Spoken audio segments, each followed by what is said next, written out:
Kang Asep suka channel. Assalamualaikum warahmatullahi wabarakatuh. Halo sahabat, terima kasih udah klik channel Kang Asep Sukabumi.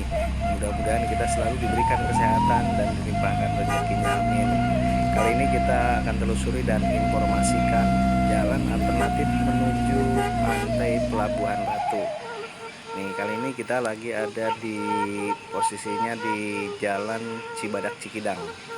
Nah, untuk saat ini jalan ini ada pom bensin ya sahabat, jadi nggak usah khawatir seandainya kehabisan bensin, sahabat bisa ngisi bensin dulu di sini karena pom bensin sekarang udah tersedia di Jalan Cikidang Cibadak.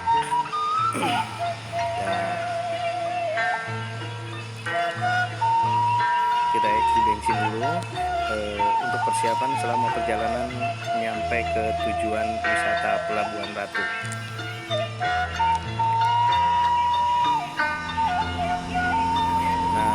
Untuk lewat jalur ini kendaraan Anda harus benar-benar stabil sahabat, karena jalan ini banyak turunan atau tanjakan-tanjakan, bahkan belokan-belokan yang sangat ekstrim sekali sahabat.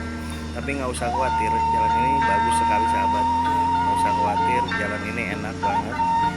Tapi di samping itu, melalui jalan ini kita bisa melihat keindahan-keindahan alam atau pemandangan-pemandangan di sepanjang jalan. Jadi nggak usah khawatir, kendaraan Anda sudah stabil, kendaraan Anda sudah sehat. Dipastikan dulu sebelum berangkat. Terima kasih dan silahkan tonton videonya sampai selesai.